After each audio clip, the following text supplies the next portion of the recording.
আমার কাছে না কেউ মানে মিস করতেছো কি লাগতাছে হ্যালো এভরিওয়ান, আসসালামু আলাইকুম। আশা করি সবাই অনেক ভালো আছেন। আজকে আবারও হাজির হলাম একদম নতুন একদিনের ব্লগ নিয়ে। এই শহর, এই ব্যস্ততা আর সেই পুরনো পথ চলা সবকিছুর মাঝেও আজকের দিনটা একটু আলাদা ছিল, কারণ আজকে আমার ব্লগে জয়েন করছে রাপিয়ার মেহেদি। দিনটা শুরু করলাম হাউস বিল্ডিং থেকে, যেহেতু আমাকে মেট্রো ধরতে হবে তাই প্রথমে একটা টেম্পোতে উঠে পড়ি। মাত্র 5 মিনিট বসতেই পৌঁছে গেলাম দিয়াবাড়ি। সেখান থেকে 50 টাকার টিকিট কেটে উঠে পড়ি মিরপুরের উদ্দেশ্যে। মেট্রোর ঠান্ডা হাওয়া, জানালার পাশে বসে শহর, এই জার্নিটা একদমই আমার কাছে অন্যরকম লাগে। এসব দেখতে দেখতে 10 মিনিটেই পৌঁছে যায় মিরপুর 11-তে। অথচ এই রাস্তায় বাসে গেলে কমপক্ষে 1 থেকে 1.5 ঘন্টা সময় লাগতো। মিরপুরে এসে রাব্বিয়া মেয়েদিকে রিসিভ করে আবারও উঠে পড়ি মেট্রোতে। মেট্রোর আসল মজা আমি সেই দিনে অনুভব করি, যেদিন 3 ঘন্টার পথ আমাকে 25 মিনিটে পাড়ি দেয়, তাও আবার আর আমার শৃঙ্খলার সাথে। এদিকে তখন গড়িতে বাজে প্রায় 3টা। রাব্বিয়ার মেহেদিও না খাওয়া, তাই ঢুকে পড়লাম রামগেটের মেট্রো গেটের একদম পাশেই প্রিন্স রেস্তোরাঁতে। এই জায়গাটা অবশ্যই মেহেদির জন্য খুব স্পেশাল, কারণ সে তেজগাঁও কলেজে পড়ার সময় সে এখানে আসতো।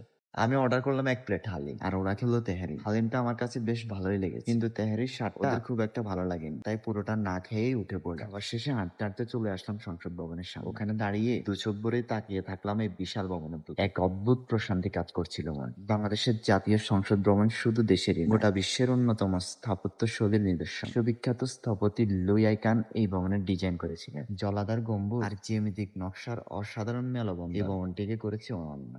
চলে আসলাম বিজয় উদ্যানে, যেটা সংসদ ভবনের ঠিক পেছনের সাইড। এই জায়গাটাতে আগে অবশ্যই ঢুকা যেত না, কিন্তু এখন সবার জন্য উন্মুক্ত। আমি ঢাকায় আসলে প্রায় এখানে আসি। এই জায়গাটা আমার খুব ভালো লাগে। এখানে বসে আড্ডা দিতে, বন্ধু বান্ধব নিয়ে ঘোরাফেরা করতে অন্যরকম একটা ফিল কাজ করে। যাই হোক, এরপর হঠাৎই দেখি আকাশ মেঘলা হয়ে আসছে, শুরু হয়ে গেল বৃষ্টি। মনটা যেন বৃষ্টিতেই একদম ফ্রেশ হয়ে গেল। তাড়াতাড়ি দৌড়ে গিয়ে দাঁড়ালাম এক ফুচকার দোকানে। বৃষ্টি তো থামছেই না, প্রায় 1 ঘন্টা নাগাদ বৃষ্টি চললো। বৃষ্টি থামার পর আবার ঢুকে গেলাম উদ্যানের ভিতরে। জায়গাটা বিশাল বড়, আরাম করে হেঁটে বেড়ানো যায়, গাছের নিচে বসা যায়, এমনকি গরমের দিনে গাছের ছায়াও ঘুমিয়ে নেওয়া যায়। একটু পর তাকিয়ে দেখি আলেম আর হাফেজ ভাইরা মিলে বীজ থেকে পানিতে লাফ দিচ্ছে। ওদের আনন্দ, হাসি সব মিলিয়ে মুহূর্তটাকে একদম মনে রাখার মতো। আবার 1 2 3 আমার মনে বলটা না, আমার মনে বল নাই। এটা তুই সমন্বয়ক। আচ্ছা ঠিক আছে। তাড়াতাড়ি লা ইলাহা ইল্লাল্লাহ সুবহানাকা মিনা খলাকনাকুম ওয়া ফিহা নুঈদুকুম। তামিম জায়গা আছে, আজিমুর জায়গা আছে। 1 2 3 তামিম ইকবাল।